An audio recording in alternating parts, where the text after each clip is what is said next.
বারাসাত পুরসভার নতুন চেয়ারম্যান সুনীল মুখার্জি। শুক্রবার দুপুরেই শোনা যায় পুরসভার চেয়ারম্যান পদ থেকে ইস্তফা দিয়েছেন অশ্বনী মুখার্জি। সেই সময় কানাঘুষো শুরু হয়ে যায় যে পরবর্তী চেয়ারম্যান হিসেবে দল কাকে বেছে নেবে। পরবর্তীতে পুরপ্রধান বোর্ড অফ কাউন্সিলের মিটিং বসে। সেই মিটিংয়ে বারাসাত পুরসভার নতুন চেয়ারম্যান হিসেবে সুনীল মুখার্জিকে বেছে নেওয়া হয়। এই মুহূর্তে ফোন লাইনে রয়েছেন আমাদের প্রতিনিধি দীপ সেন।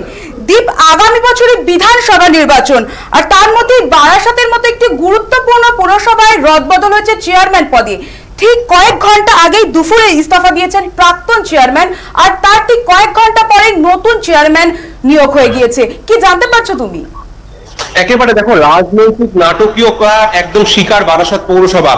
এই মুহূর্তে কিন্তু বারাসাত পৌরসভার যে বোর্ড মিটিং চলছিল কিছুক্ষণ আগে, সেই বোর্ড মিটিং এ কিন্তু সিদ্ধান্ত হয় বারাসাত পৌরসভার নতুন চেয়ারম্যান হতে চলেছে সুনীল মুখোপাধ্যায়। তিনি দীর্ঘ প্রায় 10 বছরেরও বেশি বারাসাত পৌরসভার চেয়ারম্যান পদ সামলেছেন এবং তার পরবর্তী সময় কিন্তু অশ্বনী মুখোপাধ্যায় 2022 সালে চেয়ারম্যান পদে বসেন এবং এই দীর্ঘ 3 বছর তিনি চেয়ারম্যান পদে ছিলেন অশ্বনী মুখোপাধ্যায়। তারপরে কিন্তু আজকে সকাল থেকে কিন্তু একটা জলঘোলা হচ্ছিল যে চেয়ারম্যান বদল হবে।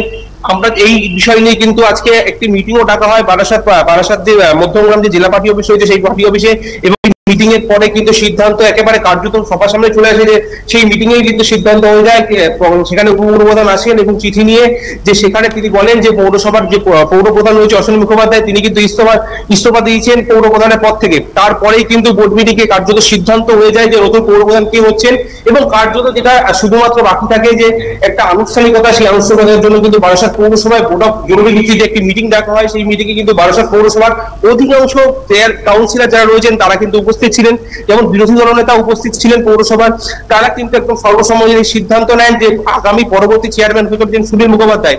ইতিমধ্যেই কিন্তু তার নাম যে ডিএম রয়েছে তার কাছে পাঠানো হয়েছে, এবং এই যে দীর্ঘ সময় কিন্তু বারাসাতের সাংসদ কামরুল দস্তিদার একটি প্রেস ব্রিফ দেন। সেই প্রেস ব্রিফে কিন্তু তিনি জানান যে বর্তমান চেয়ারম্যান রয়েছে সেই চেয়ারম্যান অশ্বনী মুখোপাধ্যায়, তিনি কিন্তু নিজের কারণেই কিন্তু তিনি ইস্তফা দিয়েছেন। কিন্তু পরবর্তী সময় আমরা যেটা দেখতে পাচ্ছি, একটা বড় একটি পোস্ট করেছেন অশ্বনী মুখোপাধ্যায়। সেই পোস্টে কিন্তু তিনি একেবারে খোদাই করে লিখে দিয়েছেন যে জলের নির্দেশে তিনি ইস্তফা দিলেন।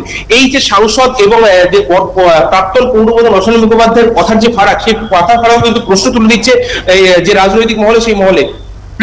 একেবারেই দ্বীপ, প্রথমে বলা হলো যে সেটা একেবারেই তার ব্যক্তিগত সিদ্ধান্ত, আর এখন যেটা শোনা যাচ্ছে যে তিনি দলের নির্দেশে এই কাজ করেছেন, পদ থেকে ইস্তফা দিয়েছেন। একেবারেই দ্বীপ, ধন্যবাদ আমাদের সঙ্গে থাকার জন্য। যেমনটা আমরা জানতে পারছি, বারাসাত পুরসভার নতুন চেয়ারম্যান হলেন সুনীল মুখার্জি। শুক্রবার দুপুরেই শোনা যায় পুরসভার চেয়ারম্যান পদ থেকে ইস্তফা দিয়েছিলেন অশ্বনী মুখার্জি, আর তার ঠিক কয়েক ঘন্টার মধ্যেই এমন ঘটনা, সুনীল মুখার্জি হলেন বারাসাত পুরসভার নতুন চেয়ারম্যান।